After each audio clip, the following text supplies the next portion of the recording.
Ya, Assalamualaikum warahmatullahi wabarakatuh. Waalaikumsalam warahmatullahi wabarakatuh. Ya, mohon diaktifkan videonya ya. Ini pelajaran tatap muka, jadi silahkan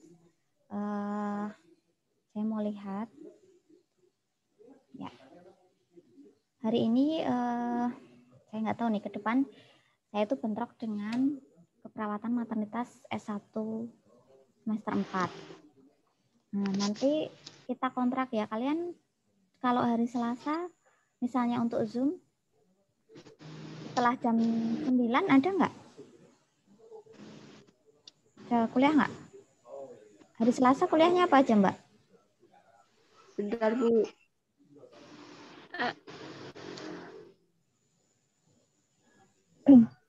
Sambil menunggu yang lain ya.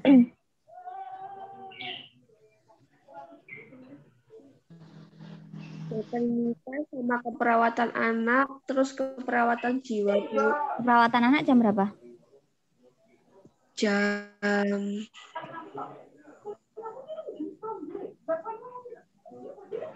9.30 sampai 11. 9.30 sampai 11.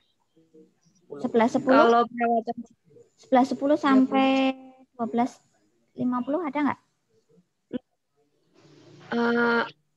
12.50 nggak ada, Bu, kosong. Habis itu terus nanti jam 12.50 ada keperawatan jiwa juga.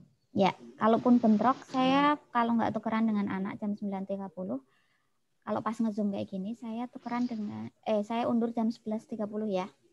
11.10 sampai 12.50 ya. Karena saya selalu bentrok. Iya, Bu. Iya. Kalau pas saya upload Skalsa sih nggak apa-apa. Nanti saya hubungi PC-nya kalau pas mau nge-zoom ya. Oke. Ini ada, saya mau penjelasan RPP sekilas ya. Perawatan maternitas 1, keperawatan maternitas untuk D3. Sebentar. Ya.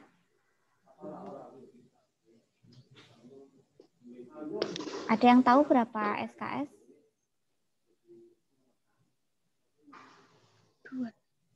2. Coba kita lihat, saya juga ngapal. Ya, 3, Mbak. 3 SKS ya. Jadi ada 2 SKS teori, ada 1 SKS praktikum. Nah, kita buat kontrak dulu ya. Selama pembelajaran online, maka tolong kita bersikap selayaknya perkuliahan online, perkuliahan pada umumnya ya. Jadi tetap kalian siap, sudah mandi, sudah makan gitu ya. Kalau makan terserah, yang penting sudah mandi, tidak bangun tidur terus ucek-ucek gitu ya. Pakai baju yang rapi, sopan gitu ya. Yang berjilbab ya berjilbab, siap di depan laptop dan nyalakan kameranya. Seperti itu bisa difahami ke depannya. Jadi walaupun kita belajar online, tapi tidak mengurangi esensi pembelajaran yang diwajibkan. Terus, sebentar saya sambil mengupdate nih.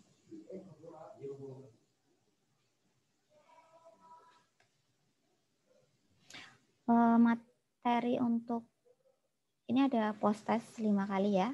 Bobot UTS itu 30%, UAS 35%. Saya nggak ada pengerjaan LKM, kayaknya nggak ada tugas juga, cuma post test saja.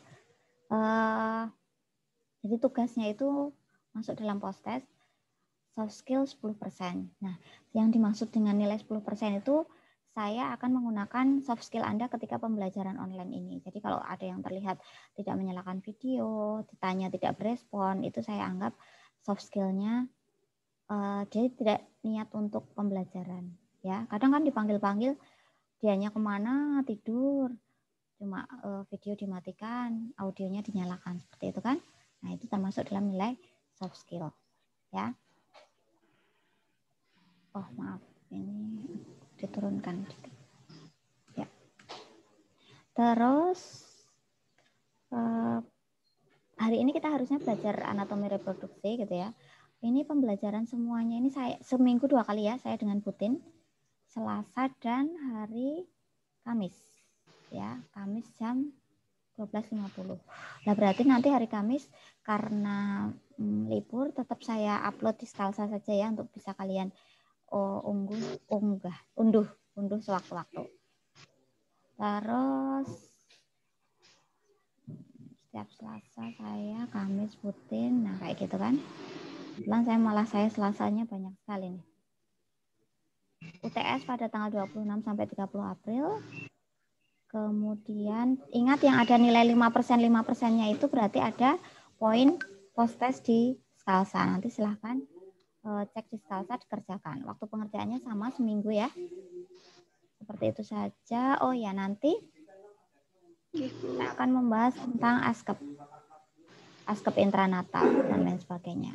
Ya, ini kondisional nanti apakah saya akan berikan trigger kasus kemudian Zoom kayak gini, kalian mengerjakan saat Zoom juga bisa ya. Saya berikan trigger kasus di situ. Seperti itu pembelajaran offline-nya kita padatkan di minggu ini praktikum. Alokasi waktunya 26 sampai 30 April untuk minggu pertama dan 3 sampai 7 Mei untuk minggu kedua. Sekaligus kalau bisa nanti ujian skill lab-nya di situ. Pembelajaran offline harus 100% ya. Karena memuat satu bobot SKS. Jadi kalau nanti enggak 100%, kalian sendiri yang akan rugi. Seperti itu ya, itu untuk RPP. Ada yang mau ditanyakan? Saya sekaligus mau mengajarkan tentang anatomi. Ada yang mau didiskusikan dulu tentang RPP enggak? Belum, Bu.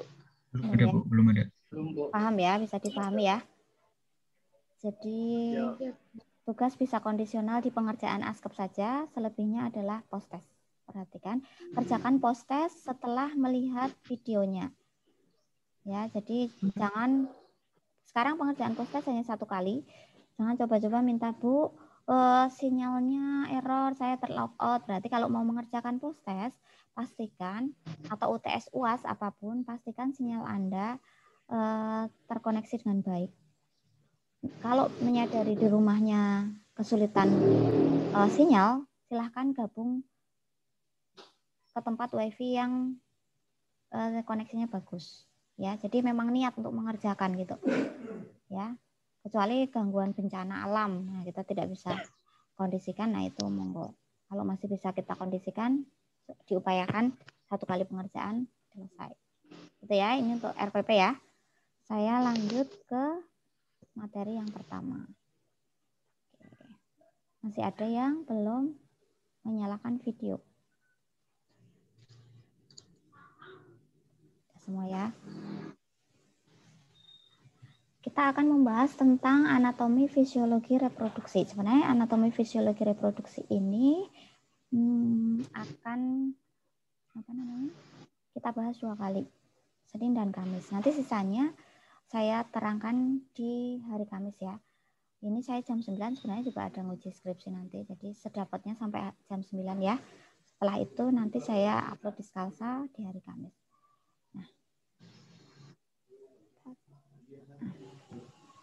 Ketika kita belajar tentang anatomi tentang maternitas, tidak akan lepas dari yang namanya anatomi fisiologi reproduksi. Nah, ini harus paham dulu. Kalian harus tahu dulu karena sampai kapanpun akan nih kayak gini nih. Kalau sudah jam 8.30 sudah diundur kan ya dari jam 8, 8.15, 8.30 ya. Ini masih ada yang baru join.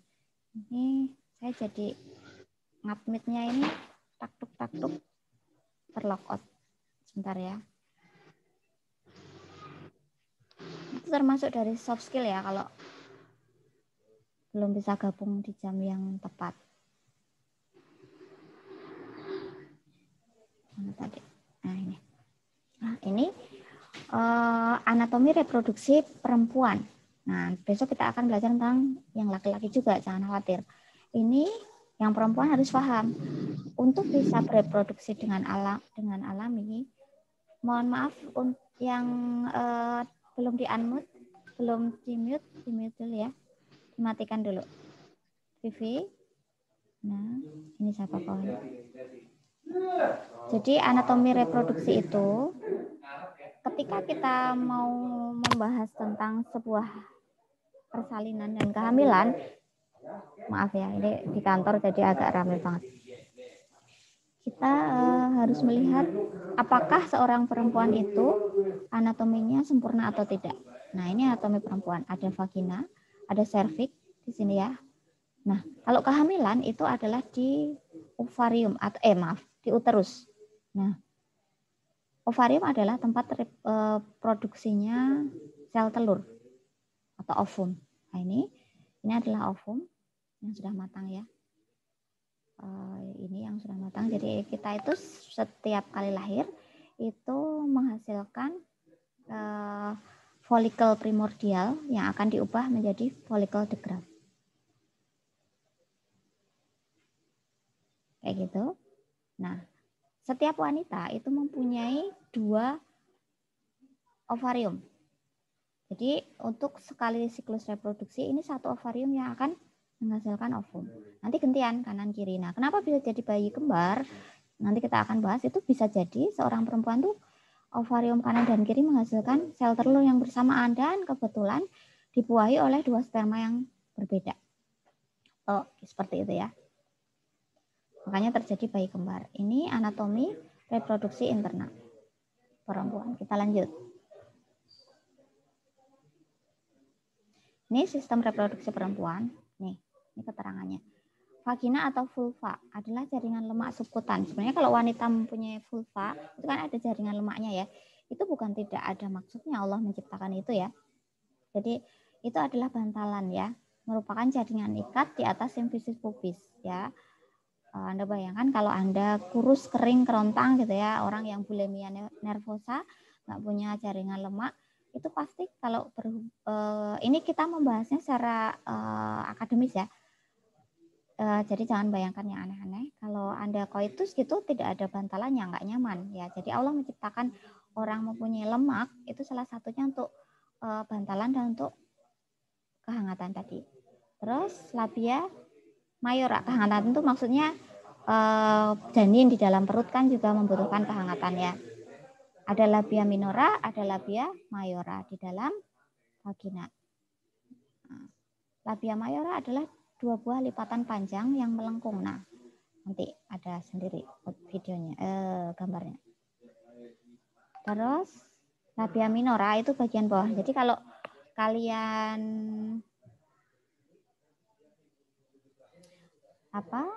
membersihkan pasien vulva hygiene itu yang pertama dibersihkan adalah labia minoranya dulu yang dalam ya, baru labia mayoranya. Nah, labia minora ini terletak di antara labia mayora di dalam, merupakan lipatan kulit yang panjang. Di ujungnya itu ada klitoris. Jadi klitoris itu mana ya gambarnya ya? Klitoris ini yang luar ini kan labia mayora, dalamnya ini labia minora. Di sini adalah klitoris. Klitoris itu adalah organ, saya mau ngomongnya gimana ya? Organ seksual pada wanita yang paling sensitif. Jadi kalau laki-laki itu di penisnya gitu ya, buah zakarnya. Kalau perempuan tuh di klitorisnya ini yang menjadi G-spot, tahu ya. Nah, kemudian jadi disitulah G-spotnya perempuan. Nah, vestibulum ini merupakan dekatnya klitoris gitu ya, berbentuk perahu lonjong, terletak di antara labia minora dan klitoris serta forceps. Vestibulum terdiri dari 2 muara uretra. Ini nih. Di sini nih. Ini vestibulum. Ya. Nah, himen. Himen itu adalah selaput darah pada perempuan. Nah, bentuk-bentuk himen itu bervariasi ya. Jadi tidak semua perempuan itu himennya itu tertutup. Jadi jangan salah para pria, jangan selalu menyalahkan wanita jika pada malam pertama itu tidak mengeluarkan darah ketika koitus. Ya, jadi karena ada bentuk himen perempuan itu bermacam-macam. Ada yang filiformis, ada yang bulan sabit, ada yang tertutup semua, ada yang seperti saringan gitu ya, macam-macam. Jadi bukan patokan ya. Ketika berhubungan seksual pertama kali kemudian berdarah itu bukan patokan, tergantung bentuk himennya. Nah, Mengecek perawan atau tidaknya sebenarnya dari ininya saja, dari lubang vaginanya, liang vagina. Jadi kan mulutnya ini kan introitus vagina. Kalau dia belum pernah berhubungan seksual, itu biasanya dia masih pembukaannya itu kecil. Kemudian tidak ada sejari. Kemudian sempit lah ya. Biasanya kalau lendir vaginanya terangsang atau tidak itu tergantung dari ininya ya, tergantung dari pemanasannya ya. Kalau ya itulah patokannya dia sudah melahirkan atau tidak itu dari introitus vaginanya itu lubangnya sempit apa sudah membesar, tetapi bukan darah yang keluar ya. Karena ada kan perempuan yang berkuda gitu ya, kemudian himennya koyak atau menggunakan sepeda terjatuh himennya koyak, kan bukan karena melakukan hubungan seksual, tetapi karena trauma ketika melakukan aktivitas berat, olahraga yang berat gitu ya. Nah itu tolong digarisbawahi untuk yang masih berpatokan bahwa keperawanan hanya dari virginitas, itu hanya dari darah yang keluar pada saat pertama kali melakukan seksual. Itu. Kemudian ini yang tadi saya ceritakan, ini bentuk secara alaminya ya. Tadi ini ada labia mayora, labia minora. Ada ini kalau perempuan bedakan antara vagina dengan uretra. Ya. Uretra itu lebih di atas. Jadi kalau masang kateter jangan salah lubang. Jangan-jangan kalian malah mengoyak keperawanan seorang gadis gitu ya. Ini hati-hati kalau perempuan dipasangnya di lubang yang paling atas. Kan ada 3 lubang ya perempuan tuh. Uretra, vagina, baru anus. Ya. Masangnya di yang paling atas. Seperti itu. Ini tadi klitoris di sini. Kemudian vestibulum di sini. Nah, itu. Nah, ini juga vaginal opening seperti ini himennya itu di dalam vagina ya. Nah, ini bentuk-bentuk vagina yang saya maksudkan tadi. Ini kan? Himen yang tertutup rapat. Normal himen itu dia nggak tertutup rapat, setengahnya ya. Nah, tetapi ada yang imperforate himen tertutup rapat, ada yang microperforate himen tertutup tetapi ada lubangnya sedikit, very small opening. Ya, kemudian ada yang bentuknya septet, lubangnya 2 gitu ya. Sudah ada lubangnya ini dari sananya ya, bentuk himen dari lahir gitu ya. Ini ada septum band of tissue, jadi ada jaringan yang sudah terbuka. Nah, ada juga yang tadi filiformis, ada ya juga yang seperti saringan kan, ada yang ini bulan sabit 2 ya, dan sebagainya. Jadi seperti itu, ini bentuk-bentuk himennya hanya salah 4 ya, sebenarnya masih banyak lagi. Itu, kemudian forset. Mana forset?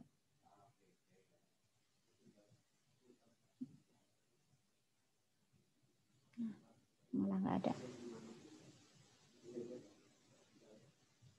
Nggak ada gambarnya.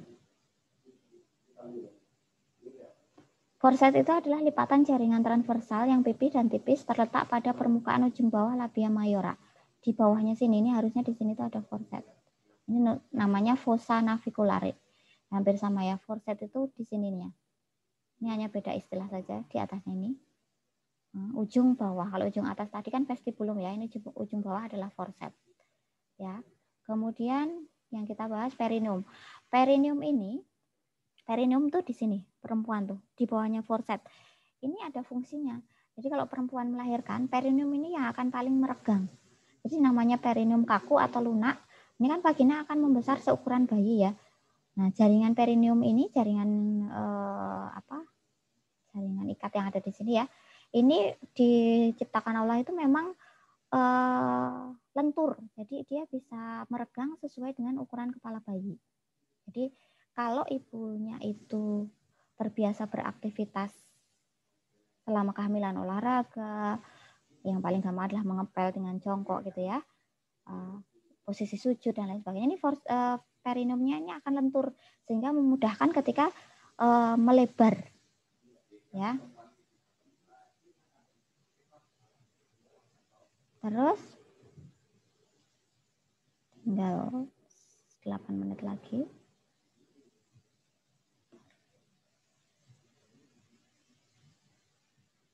Nah, kita akan bahas ovarium tadi. Ovarium tadi sudah saya jelaskan ya. Di kanan dan kiri, sisi uterus, fungsi ovarium tadi untuk apa? Masih ingat fungsi ovarium? Ada yang ingat fungsi ovarium itu untuk apa tadi? Proses pembuahan. Penghasil ovum. Penghasil ovum, betul. Jadi kalau ya folikel primordial menjadi folikel de Graaff, matang menjadi ovum. Ovum keluar ke ini urutannya ya. Jadi ini ovum diterima oleh fimbriae, dia berjalan ke sini ke oviduk atau tuba ya, tuba falopii, kemudian berjalan ke sini nih. Nah, sperma kan dari sini, sperma dari vagina masuk ya. Tolong dimatikan dulu Mbak. Ya. Jadi kalau ovum sudah ada di sini siap untuk dibuahi, ada sperma yang membuahi, terjadilah yang namanya namanya adalah fertilisasi, pembuahan. Nah, nanti karena ini terjadi di siklus masa subur, jaringan lapisan dari ovariumnya ini, perimetrium ya, ini kaya akan pembuluh darah, kaya akan nutrisi, tempat yang bagus untuk implantasi, maka terjadilah kehamilan. Dia nidasi di sini, nempel. Karena dapat nutrisi kan bagus ya, tempat yang paling pas untuk nidasi. Harusnya di samping sini, tapi kadang ada juga yang nidasinya itu di atas, di bawah. Ya, makanya hati-hati kalau berhubungan yang bagus adalah di masa subur, pas masa subur. Kalau mau mendapatkan kualitas kehamilan yang baik, implantasinya pas, kemudian mendapatkan nutrisi yang bagus, nanti kehamilannya akan bagus pula. Maka hamil itu direncanakan, jangan tiba-tiba kalian accident hamil, nggak sengaja hamil. Ya wes, ya nanti kualitasnya juga tidak sebagus yang diharapkan. Itu tuba falopii. Masih ada 6 menit, silahkan yang mau bertanya. Saya buka pertanyaan, satu pertanyaan ya. Satu pertanyaan sebelum kita akhiri Zoom kita, karena saya juga ada yang lain lagi, kita teruskan nanti minggu depan hari Kamis. Walaupun libur tetap saya upload. Yuk, ada yang mau bertanya? Saya Bu. Ya, sebutkan nama ya, sebutkan nama. Nama saya Ardian Sigit Panes Bu. Ya. Dari Ardian ya? Mau tanya Bu. Iya. Ya. Biasanya kan ada terjadi proses pembuahan, tetapi itu biasanya gagal. Terus kalau misal seseorang yang udah menikah terus melakukan hubungan intim gitu, terus udah lama juga tapi nggak kayak apa, itu bisa disebut mandul atau gimana itu Bu? Atau proses pembuahannya nggak subur atau gimana Bu? Oh, coba saya ramu pertanyaannya ya. Ini kita membahas tentang infertilitas atau kemandulan sebenarnya ya. Bagus pertanyaan Mas Ardian. Jadi pasangan disebut infertil itu aja banyak faktor ya. Salah banyaknya adalah dia tidak bagus di salurannya. Banyak hal, bisa jadi ovariumnya tidak menghasilkan ovum, bisa jadi dia menghasilkan ovum tapi salurannya buntu, tubanya kecil sehingga sudah direproduksi ovumnya tapi nggak bisa jalan. Jadi walaupun dia berhubungan seksual gitu ya, wis merencanakan nih kalau masa subur saya berhubungan seksual gitu ya, sudah merencanakan sedemikian tapi salurannya mampet sehingga ovumnya nggak bisa ketemu sperma, itu bisa jadi. Jadi tidak ada pertemuan antara sperma dengan ovum. Dikatakan mandul jika, dikatakan infertil jika selama 2 tahun berturut-turut melakukan hubungan seksual periodik dan tidak menghasilkan kehamilan. Kalau masih 3 bulan, 1 tahun itu belum bisa divonis dia infertil atau mandul. Ya, bisa jadi ketika dia berhubungan memang sedang tidak memproduksi ovum, sedang tidak subur. Paham ya? Makanya ilmu tentang masa subur itu harus dikuasai supaya nanti ketika merencanakan kehamilan nggak asal-asalan. Mau sebulan melakukan aktivitas 30 kali misalnya, walaupun tiap hari gitu ya. Lah kalau frekuensinya semakin sering malah spermanya nggak bagus gitu ya. Jadi kalau mau merencanakan kehamilan justru paskan di usia subur, kualitas spermanya jangan terlalu sering dikeluarkan biar motilitasnya bagus juga, makanannya nutrisinya dipenuhi, banyak faktor lah gitu ya. Organ reproduksinya juga harus sehat gitu ya Mas. Paham nggak Mas? Jadi banyak faktor untuk dikatakan tidak terjadi. Tapi intinya tidak ada pertemuan antara ovum dengan sperma. Kenapa tidak bertemu tadi? Bisa jadi banyak faktor. Entah salurannya, entah produksinya, entah justru otaknya, gitu ya, hipofisisnya yang tidak bisa menghasilkan FSH sehingga ovarium tidak bisa memproduksi ovum dan lain sebagainya. Jadi harus melalui pemeriksaan yang sempurna untuk bisa mengidentifikasi seseorang itu infertil. Gitu ya Mas. Sudah terjawab Mas? Terima kasih Bu. Oke.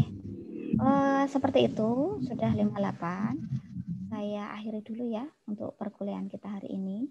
Terima kasih atas waktunya. Ada kuliah lagi kan jam 9.30 ya? Ada. Ketemu lagi Selasa depan kayaknya ya. Ya, nanti tetap kami sekalian absen untuk download materi saya yang selanjutnya dari materi ini. Itu? Kita akhiri. Mohon maaf kalau banyak kesalahan. Wassalamualaikum warahmatullahi wabarakatuh. Waalaikumsalam warahmatullahi wabarakatuh. Ya. Orang ini.